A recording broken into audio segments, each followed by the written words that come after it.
India. नमस्कार, student addition में स्वागत है आपका। मैं हूं अंशुमान आनंद।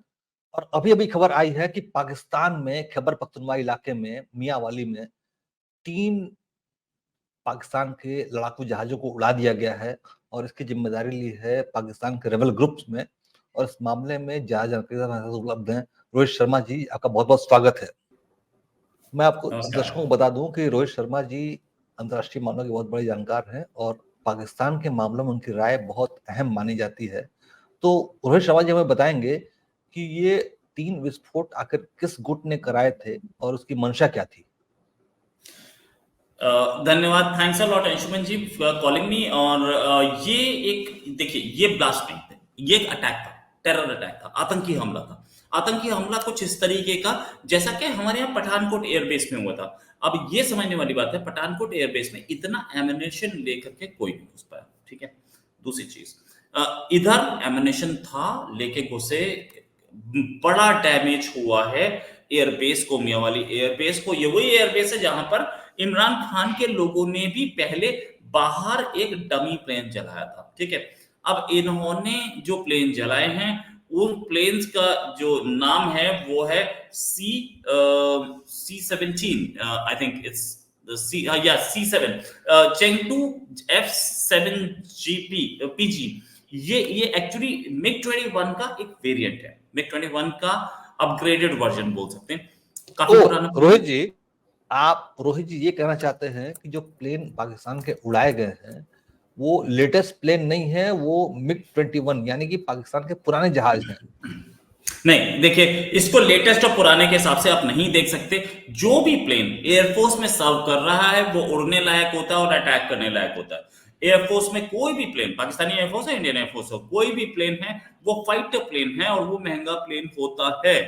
तो आप इसको ये बोले कि पुराना प्लेन उड़ाया गया या लेटेस्ट प्लेन उड़ाया गया, ऑफ कोर्स लेटेस्ट प्लेन ज्यादा महंगा होता है, पुराना थोड़ा सस्ता होता है, लेकिन प्लेन था वो इंडिया पे अटैक करने लायक प्लेन था और ऐसा प्लेन था जो चलता था। तो चलते हुए मतलब एयरफोर्स श्रिंक हुई है।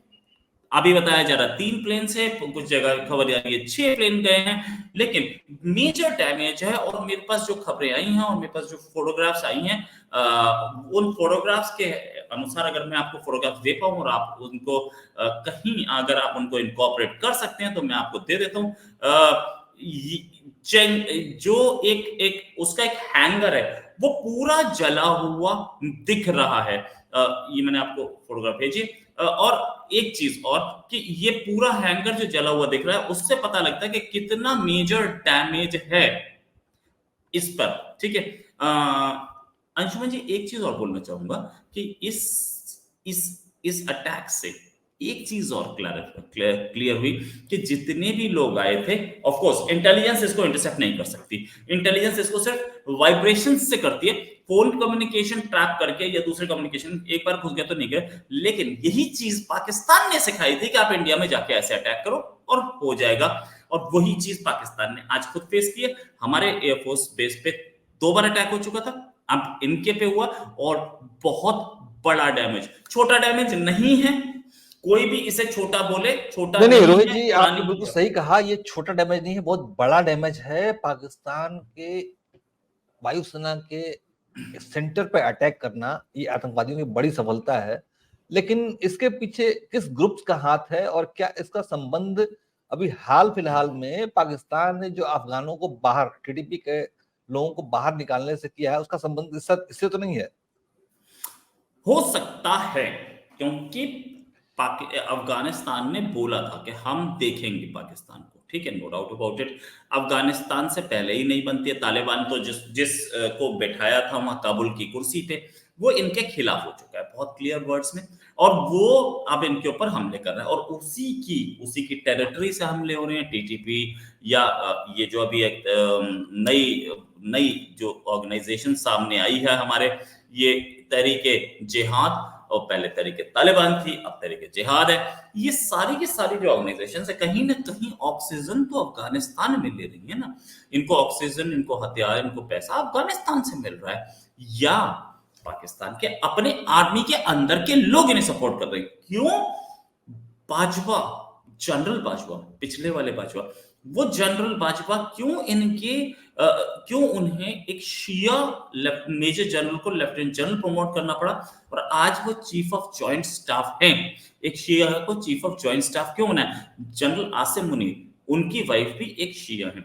क्यों इनको इस लेवल पे लाना पड़ा? क्योंकि सिर्फ सुन्नी जो जनरल्स हैं उन पर जनरल बाजवा भरोसा नहीं कर पा रहे थे कि सुन्नी जनरल्स टीटीपी से ठीक से डील करेंगे। तो टीटीपी कहीं ना कहीं इनरोड्स रखती है पाकिस्तानी आर्मी में, हथियार मिलते हैं, इसमें कोई शक नहीं।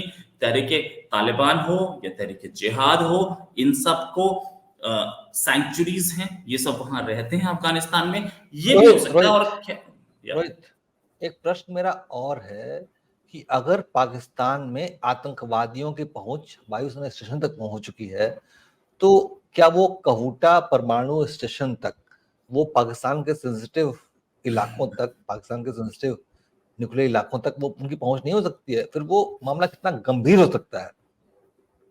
देखिए, अटैक तो हमारे एयरफोर्स बेस पे भी हुआ था, ठीक है, पठानकोट में। ठीक, ये बात है। दो चीजें या तीन चीजें मैं बोलना चाहूंगा।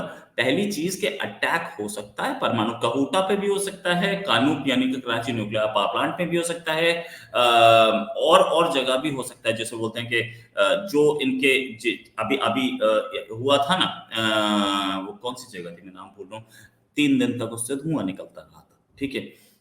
वो जगह थी डेरा इस्माइल खान, शायद मैं भूल गया, मैं अभी आपको नाम बता दूंगा उसका। वो है ना। अच्छा, उसके बाद, ठीक है, उसके बाद 2 दिन तक पाकिस्तान के प्लेन घूमते रहे थे ऊपर, सॉरी अमेरिका के प्लेन घूमते रहे थे कि न्यूक्लियर फैसिलिटी पे ब्लास्ट हो गया। ह्यूज एक्सप्लोजन हुआ था वहां पे न्यूक्लियर पे। डेरा गाजी खान, अब मेरे को नाम याद आ गया उसका। डेरा गाजी खान में 2 दिन तक इस एरिया में अमेरिका के प्लेन घूमते रहे थे कि न्यूक्लियर रेडिएशन कहीं से निकल तो नहीं रही। अब ये अटैक था या खुद का ब्लास्ट था, वी डोंट नो। लेकिन एक चीज देखने वाली बात है कि अगर अटैक भी होगा तो वो फिजिकली न्यूक्लियर वेपन्स को ले जाने की पोजीशन में नहीं होंगे। न्यूक्लियर वेपन बहुत भारी होता है, 5 आदमी 10 आदमी अंदर घुस के उसे नहीं ले जा सकते। दूसरी चीज, न्यूक्लियर वेपन को ब्लास्ट करने के लिए ट्रिगर्स होते हैं, उसके कोड्स होते हैं। उसके बिना न्यूक्लियर वेपन अगर फेंका भी गया तो वो टूटेगा और टूट के गिर जाएगा, वो एक्सप्लोड नहीं करेगा। न्यूक्लियर वेपन नहीं, को एक्सप्लोड करने के लिए रोहित जी, ट्रिगर मेरा होता ये है। सवाल ये था कि पाकिस्तान में जिस तरह से अस्थिरता के हालात हैं, न्यूक्लियर एयरफोर्स के स्टेशन पे ब्लास्ट हो रहे हैं, तो ऐसे में अगर न्यूक्लियर स्टेशन पे ब्लास्ट हुए तो वो पूरे पूरे इलाके के लिए, साउथ एशिया रीजन के लिए कितना खतरनाक हो सकता है? न्यूक्लियर, देखिए न्यूक्लियर, उसमें अगर न्यूक्लियर फैसिलिटी में ब्लास्ट हो तो यस, न्यूक्लियर रेडिएशन फैल सकती है, नो डाउट अबाउट इट। जो रिसर्च लैब है उससे फैल सकती है, नो डाउट अबाउट इट। लेकिन वो कर्टेल किया जा सकता है। न्यूक्लियर ब्लास्ट करना टफ होता है। हाँ, पाकिस्तान की गवर्नमेंट अगर चाहे तो वो दे सकती है तालिबान को न्यूक्लियर वेपन। ये प्रोलिफरेशन होती है, और प्रोलिफरेशन, पिछली बार भी जो प्रोलिफरेशन पता लगी थी तो कहूटा लैब के ही लोग गए थे ओसामा बिन लादेन से बात करने, जिसमें ये Asim Munir current army chief के ससुर भी थे, फादर भी थे। फादर बेचने गए थे हथियार, न्यूक्लियर वेपन्स उनको, ओसामा बिन लादेन को। वहीं से इन्वेस्टिगेशन शुरू हुई थी और फिर पता चला था कि ये पूरा का पूरा पाकिस्तान ने लिबिया को भी हथियार दिए, नॉर्थ कोरिया को भी दिए, और वो कई कंट्रीज को दिए वेपन्स, और बाकी सब ने अपने वेपन्स सरेंडर किए थे, न्यूक्लियर वेपन्स। ये प्रोलिफरेशन वहां से हो रही थी। प्रोलिफरेशन हो सकती है, लेकिन ब्लास्ट पे अगर अटैक हुआ तो न्यूक्लियर रेडिएशन थोड़ी निकलेगी, बहुत ज्यादा नहीं निकलेगी, एक्सप्लोड नहीं करेगा। उस एंगल से मैं ये नहीं बोलूंगा कि बिल्कुल सेफ है, नो डाउट बिल्कुल सेफ नहीं है, लेकिन अटैक होगा तो बहुत ज्यादा वो न्यूक्लियर वेपन वहां से चोरी नहीं कर सकते। मुझे ऐसे में पाकिस्तान के मिलिट्री एक्सपर्ट जायद हमीद के बयान ध्यान आते हैं। उन्होंने कहा था कि पाकिस्तान को अपने आर्थिक मुश्किलों से निजात पाना है तो अपने न्यूक्लियर टेक्नोलॉजी को वो विदेशों को बेचे। तो इस बात की कितनी गुंजाइश है? सऊदी क्यों? सऊदी को बेचने की गुंजाइश है क्योंकि देखिए एमबीएस में फिर से बोल रहा हूँ, मोहम्मद बिन सलमान ने अभी अपने कार्ड्स बहुत स्मार्टली प्ले किए। और मोहम्मद बिन सलमान को अगर आप देखेंगे तो वो आदमी अ, सऊदी अरेबिया का फ्यूचर भाग्य विधाता है, वो फ्यूचर बनाने वाला आदमी है। वो आदमी सऊदी अरेबिया में ऐसी सिटीज बना रहा है जो कि आज तक कभी नहीं देखी थी। वो जिस कंट्री में आप एक गाना रेडियो पे नहीं सुन सकते थे, आज वहां पे फिल्म फेस्टिवल्स हो रहे हैं, सलमान खान का फेस्टिवल हो रहा है।